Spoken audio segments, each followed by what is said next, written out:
Welcome back to the Football Fitness Federation podcast. This is episode 153. I'm delighted to be joined today by first team sports scientist at Everton, David Flower. David, thank you for coming on. Hi Ben, thanks for having me. Pleasure to be on and honoured to be on your podcast. It's great to have you on, mate. And just said, like, your wall is definitely on theme. Everton colours, you're representing. I like it. No, I appreciate you coming on, mate. It's great to have you on. Just to kick us off, true podcast fashion, do you want to give us a little bit of background on yourself? Yeah, sure. I guess, it kind of came from a bit of a sporting background in terms of playing sport as a kid, football, tennis mainly. Kind of progressed in football a little bit further. Got into kind of coaching a bit of both around 16, 17. Decided then to go to uni, went to Liverpool John Moores to do my undergraduate in sports science and football, which gave me a really good foundation in our field. You've had a few people on the podcast who have sort of been through that degree. So, there's like a placement in the third year, did that at Tranmere Rovers, in the Centre of Excellence as it was at the time. Again, great experience into the player world. I actually continued that on in like a voluntary capacity for a couple of years after that. Still sort of a little bit unsure of what I wanted to do at the end of my degree. Stayed on at John Moores again and did a MSc in sports physiology. Again, during that time, I was, well into the sort of practical aspect of it, and really took that as like, right, well, I got a year to focus on my studies, but I'm going to prioritize that as almost like a day job, if you like an 8 till 4 or something, and spend the rest of my time outside of that getting experience. So, like I said, I was continuing my placement at Tranmere Rovers. Also picked up some voluntary work with Everton Ladies. And towards the end of my master's, I started on a part-time internship at Everton on the men's side. And that really took me through my master's. After that, I left Liverpool briefly. I always call it my sabbatical from Liverpool, and spent 10 months at West Bromwich Albion on a full-time internship, which I then left early to take an opportunity to come back to Everton Ladies full-time at the start of the WSL when it was founded. And then, opportunity came up with Everton men's team with the under-23s, where I spent 3 seasons there with quite a successful group. And I then had the opportunity to step up into the first team, which now is my 4th season. And about 5th manager or something like that. So, quite probably crammed quite a lot in there, but yeah. Awesome, mate. Well, you've touched on a couple of things that we're going to focus on the podcast in terms of the internships and then working in the women's game as well. But I just wanted to start on that internship journey, that internship model. And because I think it's great because you've been through that process as a practitioner, but now obviously in your role, you'll see it from the other side now as well. So I just wanted to ask, how do you see that you can speak in terms of Everton or as a whole, how do you see that internship model progressing? How's it progressed over the years from when you went through it to what it is now? Yeah, I think I was probably on the early curve in terms of the growth of internships in sports science. I think thinking back at sort of the Everton model, there was maybe 2 or 3 sort of iterations of the internship, like seasons of the internship in different forms. I think my year we started was sort of one of the first real formally structured internships at the club. The years before, some of the people have been on your podcast recently. So James Malone was a year or 2 before. Patrick Orme, Jordan Milsom was sort of at the really early stages of that. and sort of reflecting on, I guess, the past, what is it now, nearly a decade, I think they've just grown in terms of number. So, pretty much every club has some form of internship or student placement, right, in some way. So definitely the popularity and availability of them has really kicked off, and has sort of pushed a lot of practitioners into the industry, I think. So it's definitely grown and they've definitely evolved, and you've seen them go from sort of undergraduate placements to master's level to then PhD level and doctorate level. And some clubs will have a range across that whole spectrum of students and embedded practitioners, research practitioners at the doctorate level. So I think overall it's really grown. That would be my main reflection. I think it's great to obviously speak to yourself at a club like Everton, because you've mentioned a few of the people that have come through that process, and there's plenty of others as well. And there's obviously plenty of reasons why a club like Everton are producing or helping to produce these top quality coaches. So what do you think the difference is between internships like yours that effectively get people ready or put you on the right path to be ready to work at the top level, to potentially stepping back a few years where they probably didn't? To be truthful, like we're doing jobs that, okay, they're not, they need to be done, but are they going to prepare people really for the real world? I think two things. I think firstly, at the top end, there's more of a pathway. So now there are actually jobs and roles for people to step into, if you know what I mean. Whereas, go back a decade, like sports science was still really emerging, I think. And firstly, the number of roles, but then also the range of roles probably wasn't there in the same way. So I think that pathway and the opportunity to progress through, and then also maybe the content of the internships as well has obviously matured. And I think clubs are getting better at selecting students firstly, but then, developing them through the pathway. I think for us at Everton, probably the main strength we would reflect on is sort of, we take quite a number of students on. So it's, it has a fluctuating number anywhere between sort of 8 and 12 students, which sounds a lot, but the placement or the internship is basically like two days a week, real part-time, fitted around the studies. So, but within that, they get to experience like the range of sports science support across the whole academy and first team and 23s.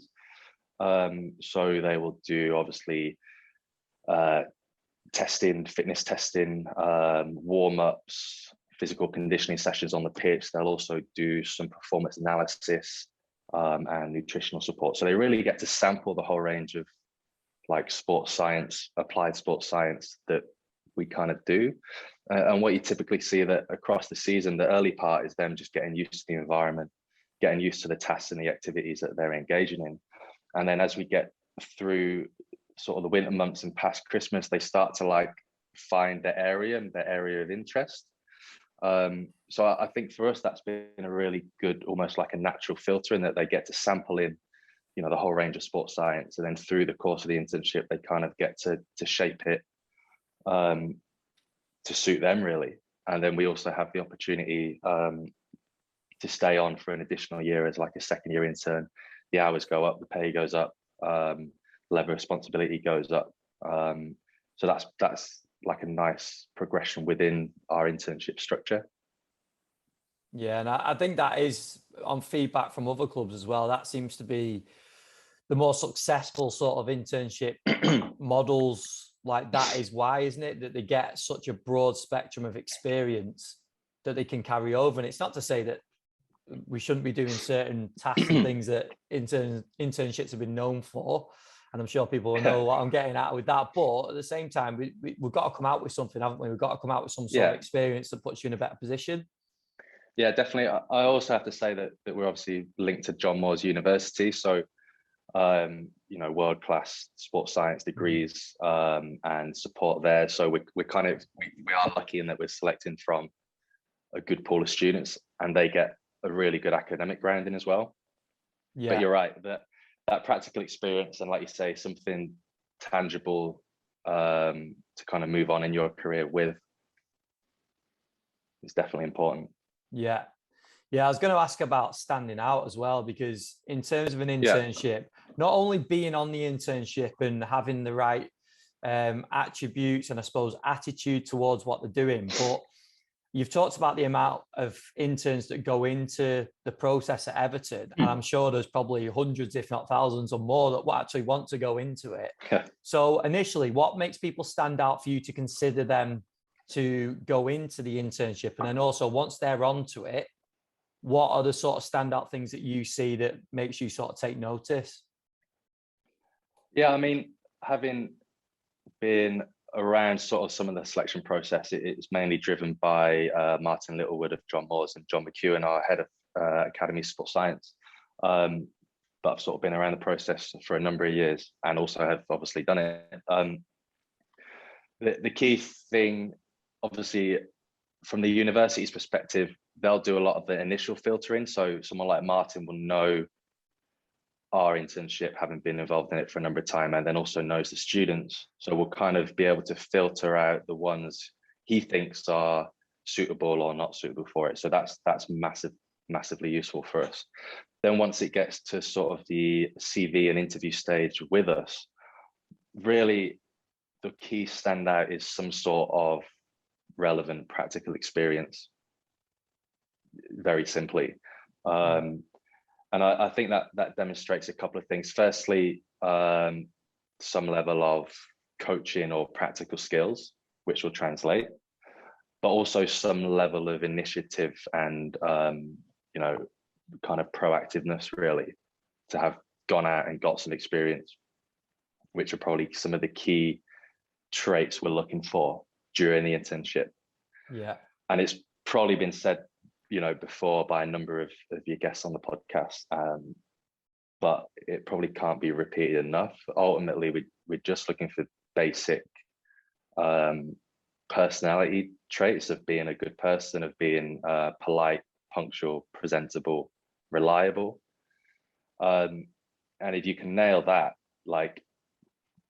we take the view of we can kind of teach you everything else, but if you're not on time, if you miss shifts or you're not contactable or you don't reply to messages or emails, it gets very difficult to manage you through the internship. Mm-hmm.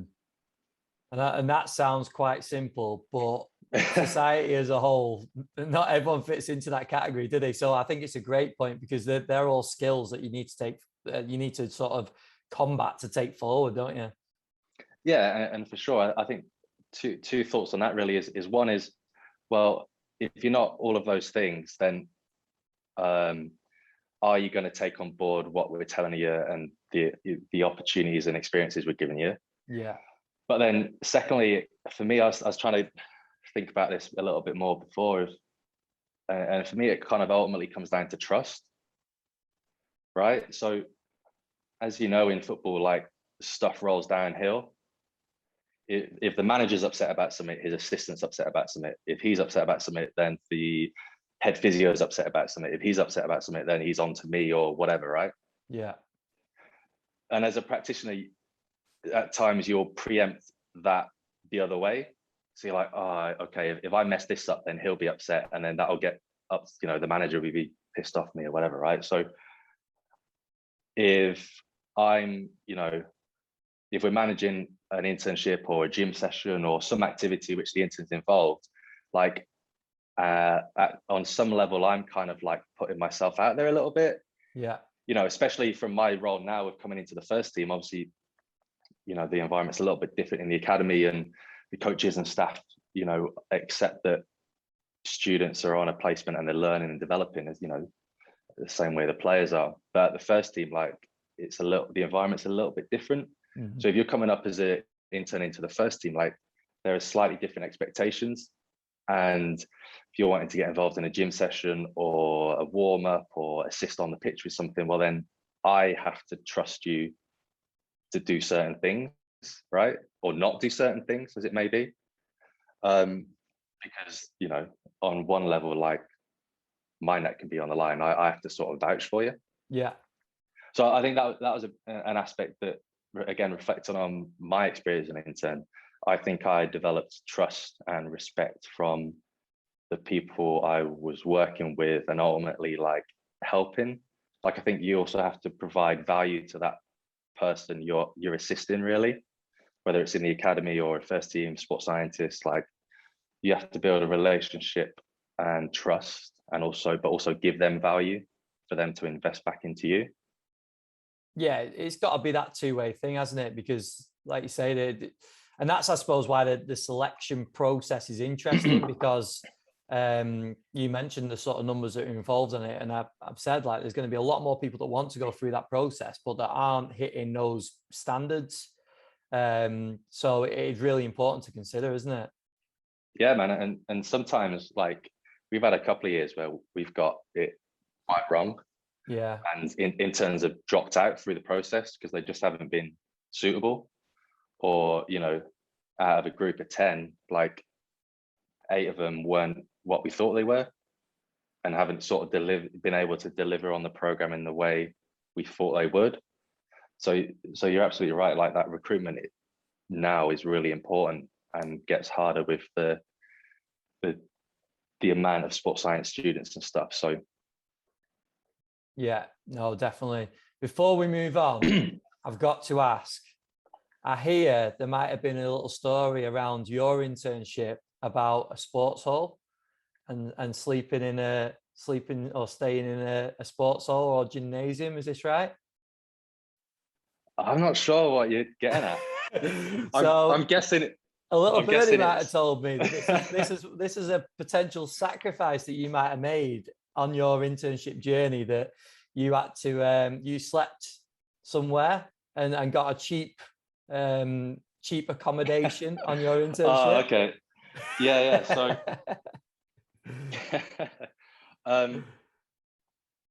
yeah, so I finished uni, my undergraduate, stayed on, did a master's, and obviously not having a job and, like I said, spending a lot of time volunteering, you know, cash was tight. And one of our mutual friends of the person you're talking about had a job in property management and worked for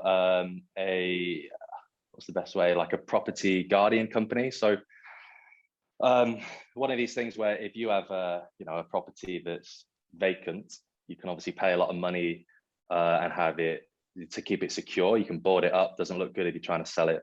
Whereas this company basically populated it with poor people like myself, to sort of live in it and whatever. I guess you can look up property guardians. So yeah, I ended up one place living in a school near Anfield for a little while. Brilliant. Which I guess is what he's talking about. So, brilliant. But yeah, like the rate. Oh, what was the rent?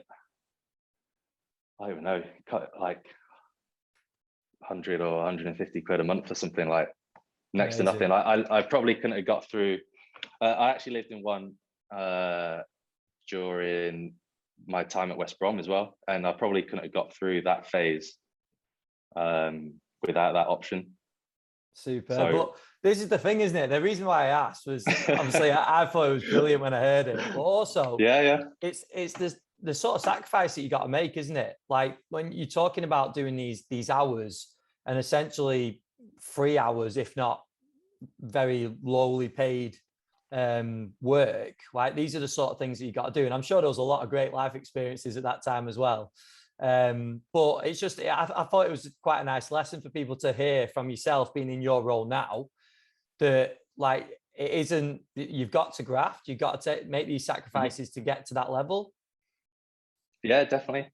I think like, I look back on that time and I've told this to our mutual friend there like a few times, and he was obviously working on a PhD internship at a similar time, and so during my master's year I did a full-time taught MSc. Like I said, I volunteered at Tranmere. I volunteered at Everton Ladies, which was across, or evolved to be with the first team and the whole Centre of Excellence. And I was also doing some kind of like voluntary sports physiology work at Liverpool John Moores. So we had a couple of clients like St Helens Rugby, British Swimming, that we sort of did some work through the physiology lab at John Moores. And then I also worked in a bar in town on the weekend. Brilliant. To pay my rent. So from like Monday to Friday, we're split across lectures, eventually the internship with Everton men, 2 evenings a week at Tranmere, voluntary, 1 evening with Everton Ladies Centre of Excellence, and 2 or 3 evenings and a weekend day with Everton Ladies. So it was pretty rammed. And then so like I always tell the story of like on a Friday being with Everton men's first team, whatever, training, do the jobs, do the GPS report, leave at 3, go, if I was on an early shift, you know, go into town and set up the bar at like 5, work all night through to 2, 3 in the morning, and then get up at 8 to go for a game or a training session with Everton Ladies, on like 3 hours sleep and not a lot of food. But I've always said, and I look back at that time of like every part of that I really enjoyed. Like I knew that, you know, I wasn't necessarily committed in a contract or financially to any of those things. And if I didn't enjoy an aspect, or I wasn't getting what I wanted out of one of those aspects, like I would have dropped it. But yeah, some of the experiences and some of the relationships I've sort of formed through those years have been invaluable, and I'll actually look back on as like a really formative and enjoyable period of my career and my life ultimately. Yeah, it's really nice to reflect on those times, isn't it? Because you probably don't realize at the time the sort of skills that you're picking up and developing, even working in the bar. Like I'm sure there was many soft skills that you had to develop in that sort of a role as well, that cross over into working with a first team in the Premier League now. So I've always said that, and it's a bit of a weird one to sort of explain to people, and especially students or interns, of like probably arguably the most formative experience on some of my work now is actually working in a bar, because for me it was all about the process, which I've only come to realize more recently. But like working in a couple of decent bars, where like cocktail bars and stuff like that, where you were pushed to like multi-serve and stuff like that. So the challenge was always like, well, how do you serve these 3 people at the same time and also clear up after like the previous 3 people you've served? And then if you think of like the process of making an order of drinks, like there's a start and an end, and a process in the middle of doing that. Well, like a lot of those things are involved in what we do anyway, and you're in a front-facing service industry. So, you know, if you're a customer in the bar, my job as a bartender or whatever is to give you the best experience, you know, at that time, to firstly make you spend more money, and secondly to come back. Like, and that's not very different to working with players. You know, there's a lot of talk about coaching language and building buy-in and building relationships. Well, you know, no better place to sort of practice that than in a bar with 100 people, you know, customers a night or whatever, right? 100%. No, it's really interesting that, because when people talk about soft skills and we talk about like doing things now in roles, like it's just interesting hearing people's different experiences in different roles, because I think there's so much that comes from that, working in bars, working in cafes, being front facing, dealing with the public, and dealing with the public that might not be in a compass mentis state a lot of the time as well. These are all things, aren't they, that you can pick up and take forward? Oh, massively. No, it's brilliant. No, I thought I'd get that story out of you. So I'm going to go right. You mentioned also about working with Everton ladies as well. And I've had Jack on the podcast, Jack Clover, a fair while ago now, but I do speak to Jack quite regularly. And I know some of the amazing work that goes on with Everton ladies as well. But it's really interesting, the development of the women's game. It's obviously growing all the time. We've now got it on Sky Sports. There's a lot more exposure to it. A lot of the clubs are going professional. I obviously spoke to Laura Bowen not long ago about Southampton as well. So I thought it'd be interesting to get your point of view on the women's game as a whole in terms of how it's progressed and the sort of maybe how the professional status of some clubs has impacted the work that they do as well. Yeah, I think so. As I touched on at the start, I really got involved with Everton ladies, as it was at the time, around literally the start of the WSL. So, you know, for those who maybe don't know so much about it, the previous women's competition was in line with the men's season. At the start of the WSL, they decided to switch it to a summer league. So obviously, if you think of, so like the men's Premier League season finishes in May and then starts again in like July, August.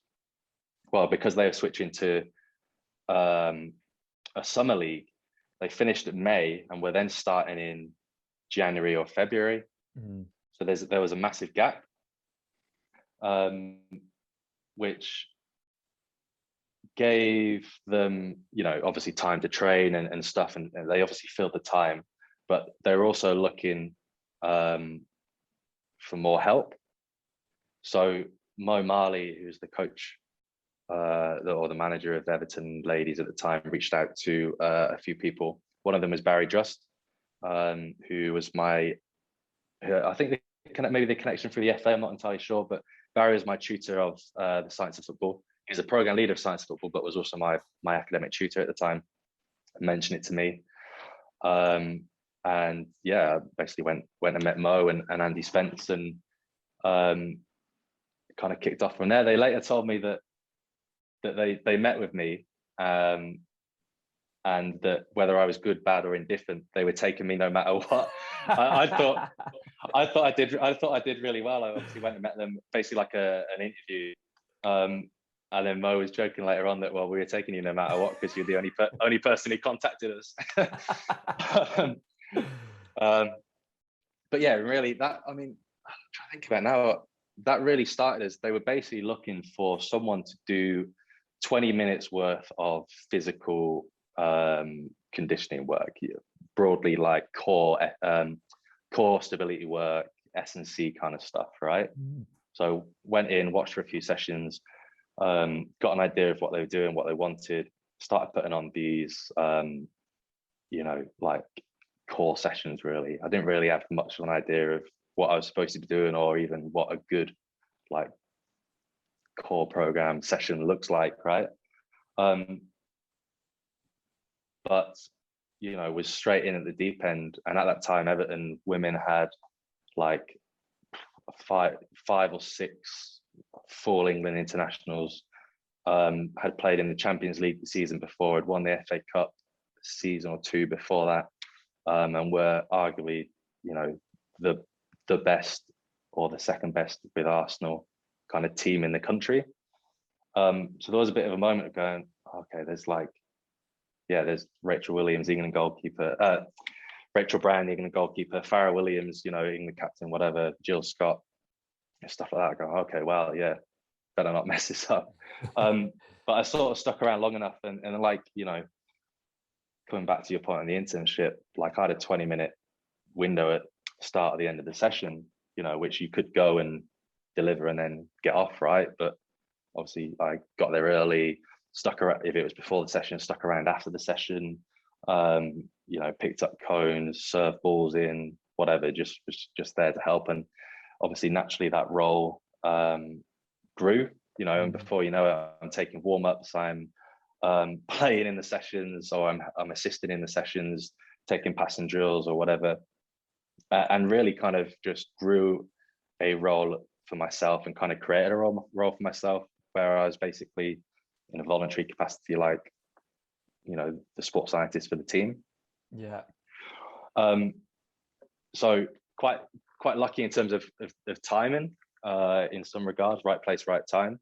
And that led into the start of the WSL. And like I said, by the time that came around and started, I was like doing match day warm-ups and was providing sports science support for the team. So I ended up doing the full season there, and thinking about how that's evolved since. If you go, well, we had Mo as the manager, Andy as assistant manager, me as like voluntary sports scientist. We had Mo's husband, Keith, who was the kit man and bus driver and everything else, right?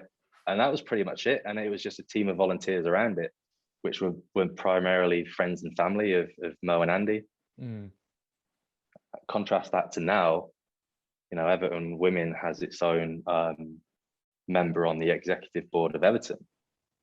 They have a full-time manager, assistant manager, goalie coach, physio, sports therapist, Jack as S&C coach, as sports scientist, right? They have an analyst and nutritional support from an MSc student. Like the change in contrast is phenomenal. And reflecting on my time, I think I did maybe the first couple, maybe 2 or 3 seasons, like the playing level definitely stepped up every year, and our level of support and finance definitely stepped up every year. And that's kind of continued over the last decade, I guess. Obviously, it's since switched back to a winter league in line with the men's league, essentially.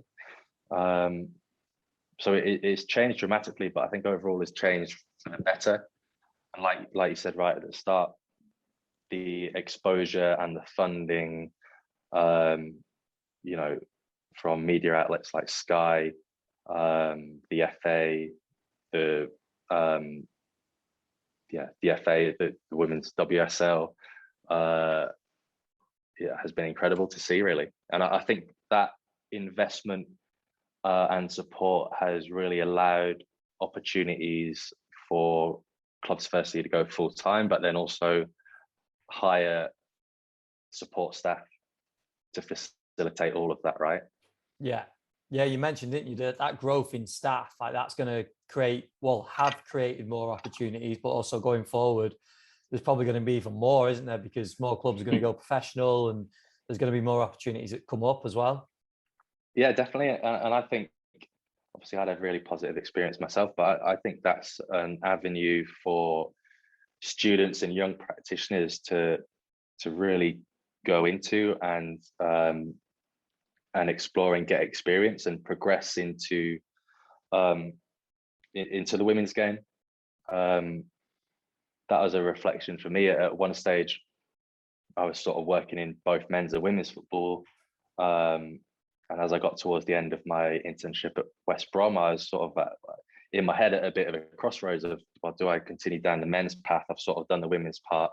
Do I just go down the men's path at the start of the EPPP, thinking, oh, well, EPPP's come in, it's a year or two in, or there's going to be loads of jobs, 9 to 16s. Like my next job's going to be 9 to 16s sports scientist at an academy somewhere, right?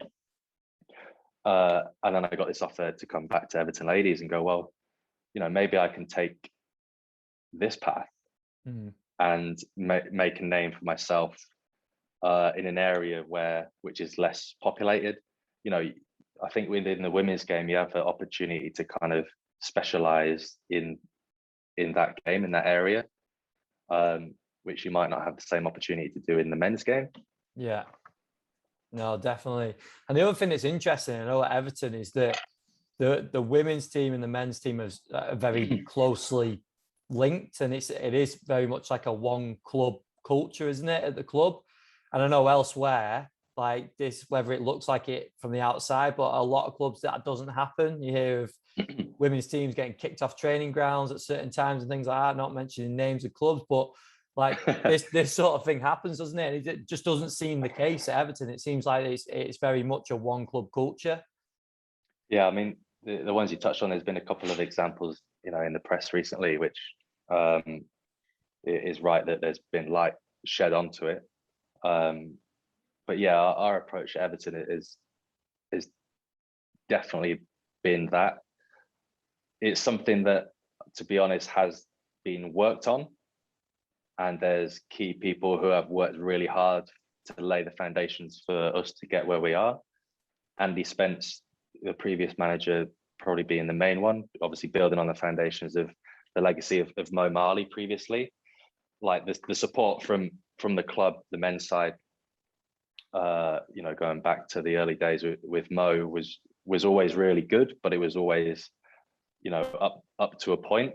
And I think it was really Andy who took it upon himself really just to camp out at Finch Farm and build relationships, sit in an office. So he spent half a season sat in the performance analysis office in the academy, just because, he built a relationship through hanging around, and then obviously got to know some staff. And then before you know it, like, the women's team now have an office in the building, sort of thing. And I think it was really him who started to break down the barriers there, because there is always that cultural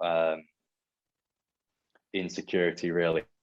But so, yeah, I don't want to go, paint a too glossy picture. It has something that has been worked on quite a lot. But we're now in a situation where, there's obviously people like myself who have worked in both, good staff on the other side, like Jack Clover, like you mentioned, who integrate well with the academy, S&C and sports science staff, and obviously myself and the other staff at the first team. But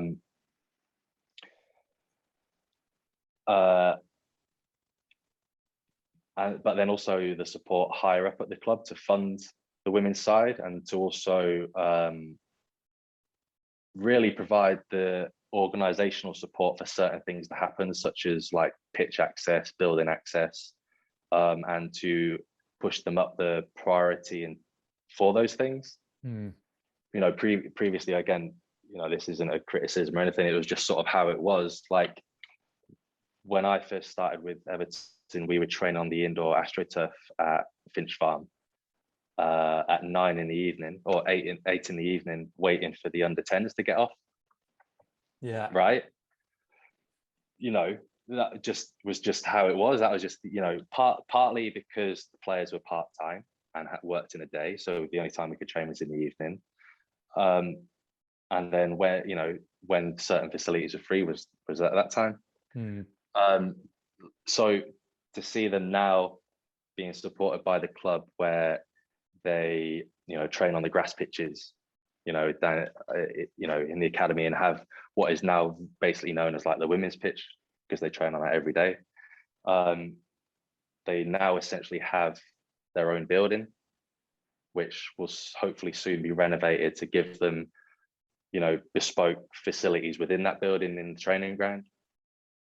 So that's been incredible to see, and I think it's been a combination of things that we've touched on. It's been from on the ground level of people working hard to build relationships, that has then led to organizational support from the top down. Yeah, and you can see there's very much a sort of, we talked about trust before, there's very much a trust from both sides as well, isn't it? And that probably is due to the sort of crossover of staff like yourself, and understanding both sides of it and the needs of both sides as well, and the sort of the way that the whole club is going to progress. Yeah, definitely. Brill. Well, I know you mentioned before as well about the EPPP, so I wanted to just go into that a little bit as well. Just when the EPPP came in, the way it impacted the structure at the club, because I know we were talking, what was maybe last week or the week before, about the old sort of setup of clubs, first team reserves, under 18. So it's very much gone now, hasn't it?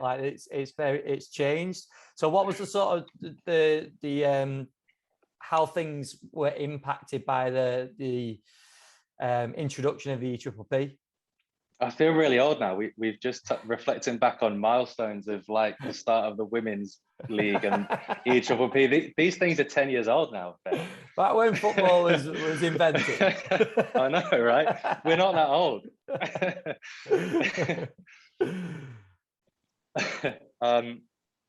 So again, back in my day when I was an intern, part of my internship, I actually ended up like doing the warm-ups for the reserve team, as it was then, which was quite a talented group of players at the time. Many went on to play for Everton's first team and now have careers, most of them in Premier League Championship. And again, like you said, we were chatting about this a little bit last week. My memory of that time was it was a floating group of anywhere between like 4 and 10 players, right? Who were first year, second year pros, who have obviously progressed from the academy, the youth team, but not quite embedded within the first team. And there wasn't really like, obviously they had a reserve team coach, but there wasn't such of a structured program for them. Like some days, if there was enough of them, at that time you had the youth loan, so they could go out on loan for a month and come back, and it can just be rolled on and renewed, right? But if there was a collection of them together at the time, they would train as a group. They would also support the first team if they needed players. Or if not, they would train with the 18s, right? It was quite a fluctuating group from memory. That then kind of just got together and played games in the reserve league. And that was bulked out by first team players playing down or returning from injury and younger youth team players, right? So you had a group of first and second year pros, which were then bulked out by like 16, 17-year-old scholars, right? And some senior players. So then probably the biggest change that I've seen with the EPP is with the creation of the under 21s firstly, and then the 23s as it evolved into, was you've now got a formalized age group. And then you've also got a bulked out league structure that you have to compete in with promotion relegation. So squad sizes got bigger. So you now have an under 23s group of anywhere between 15 and 20 players typically, right? So that's I think the biggest change. And there are obviously, benefits and costs to that. I think overall it's positive, really positive. If you look at some of the players that have come through the whole academy program now, breaking through into the Premier League, I think we're on the second or third year possibly of players coming through who have been through the whole EPP program, so from under 9s all the way through. And it's clear to see, again, with the success of like the England age groups, like the benefits of that. I think the standard of player and the technical quality of the player is coming through is fantastic. Some of the costs to it maybe are that players can reside in that like under 23s phase for too long. They can kind of get stuck. Yeah. Like we were chatting about before, that I think the under 23s especially is a team to play through. It's not a team to play for.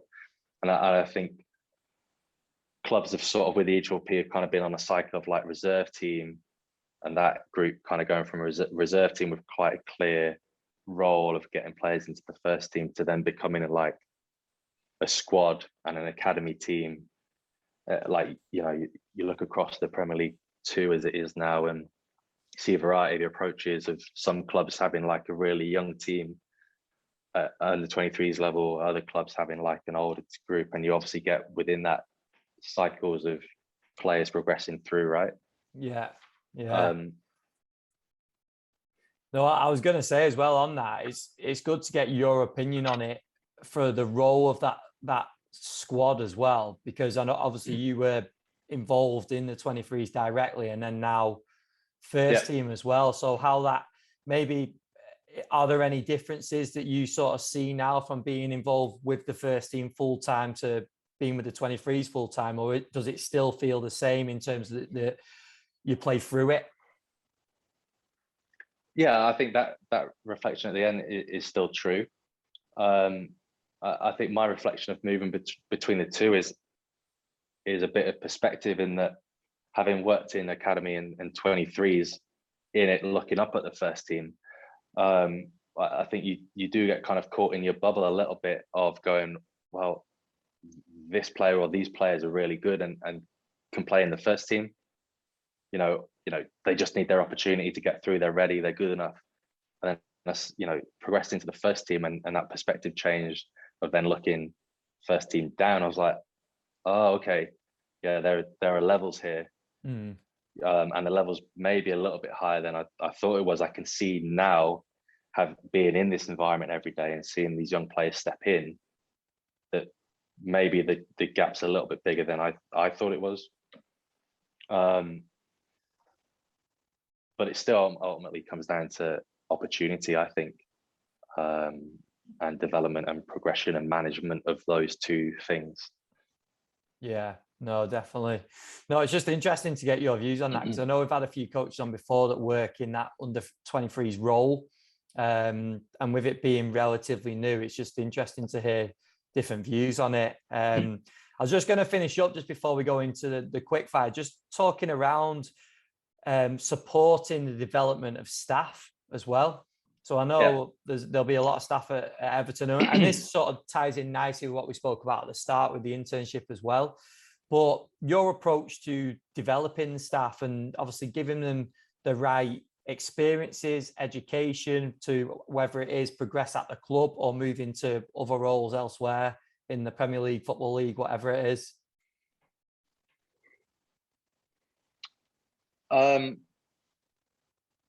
Say that again, sorry. So just basically your approach on developing staff. Yeah, as a club, I think that we touched on quite a lot of it before, really around the internship. Is providing clear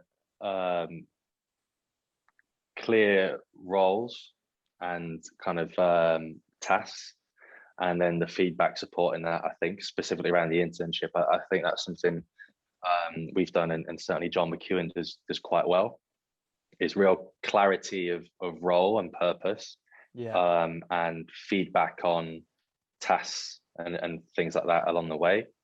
And I think some of my reflections on my development and my progression and management of that, I think a lot of it really does come down to clarity and feedback.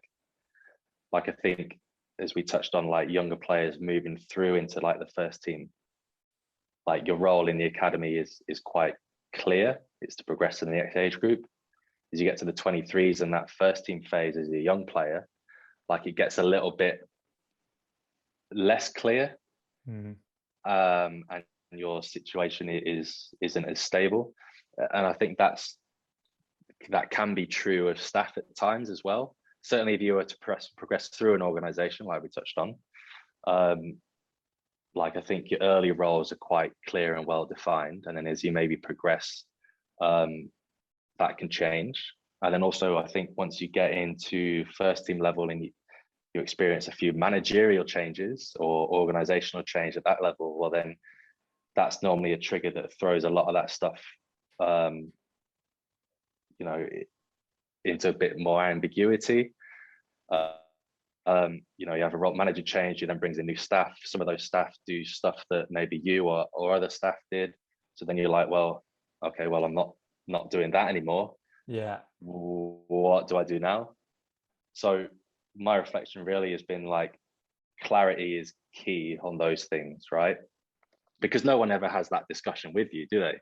A new manager comes in, never sits you down and goes, right, I'm bringing this staff in, he's going to do this, I know you did this, I really want you to work. Like, it never happens, does it? No, you find out yourself, don't you? Yeah. So real clarity on that and feedback. So I think the biggest challenge for clubs and leaders of organizations is to really understand that and really like define roles and responsibilities and organize within organizational structures, right? So for us as like senior staff or heads of departments or senior practitioners, I think it's our responsibility to provide clarity in roles and job descriptions, but then also that then moves into like tasks and sort of career development points, like clear through personal development reviews and things like that. I think it's being really clear on like, well, what are the things you need to work on and how you're going to do it, and then obviously the feedback of that sort of stuff. For me, I think that's one of the key things, reflecting on development of staff and interns at the club, and then also like my own career development and periods where I've had that, and periods contrastingly where I haven't had that. Yeah. You know what I mean? Yeah, brilliant. No, I think that's great. And it does just show like the staff that work at Everton, that come out of Everton, and your personal experiences as well, like the internship process, but up into academy, first team, 23s. Like I know it's taken a lot of work, but there's a lot of things that are coming out from that hard work as well, isn't there? That in terms of I'm talking staff now, not just players. But we'll move it on, mate, into the quickfire just to wrap up. So, just to start with, some of your biggest influences on your career so far. Always a tough question to narrow it down, but who are some standouts for you? Yeah, so I met the main one from an academic perspective, and he's been mentioned a few times on some of the podcasts, some of your episodes I listened to, is Barry Drust. Like I said, it was my program leader and academic supervisor during my undergraduate. Was involved in a project for my master's thesis, and then also is involved in my professional doctorate currently. And yeah, really, really great influence on me. Always provides support and belief. And then probably I've taken one from each of like the main milestones that we've talked about, was like from my time, obviously Mo Marley and Andy Spence at Everton ladies, Steve Tashian from his time at Everton first team, and also Dave Billows in different ways. Steve invested a lot in me and had a lot of belief in me that led to other opportunities, which forever grateful for, really. And then at West Brom, someone like Chris Barnes, the godfather of sports science, to have the opportunity to spend time with him. I was thinking, I was listening to your episode with Patrick Orme. Yeah. And he was saying sort of, I think it was maybe, I don't know if I've just killed my answer for your next question, but around like, kind of like talking shop with people. Yeah. And those sort of like applied practice discussions. It made me think about the time at West Brom where in the sports science office, there was Chris Barnes, Matt Green, I've just blanked. Nick Adkin, Lee Marsh. Yeah. Like brilliant, and having afternoons where we just sit around and talk sports science. Again, really, really good to chat kind of like philosophy and training methods and all that sort of stuff. So yeah, definitely take that. And then more recently, in a similar way, Matt Taberner. Yeah. From his time, again, sharing offers with Matt. Talking shop and sharing frustrations or reflections or like ideas on, our practice and things like that. Certainly during his later years at Everton, like some of the conversations that around his doctorate thesis of his sort of control chaos continuum for rehab training. Yeah, it always like big influence to take. So yeah, which is why the episode with Matt and Tom Allen went nearly 3 hours. Yeah. which tells you a lot, because I could chat to both of them all day. But I also feel like, looking into the future, there might be in the next episode of the podcast, there might be a few of those names repeated. But we'll see. But I know you mentioned it a little bit already, but I always ask about your biggest strength as a practitioner. So what would you say your superpower, your biggest strength is?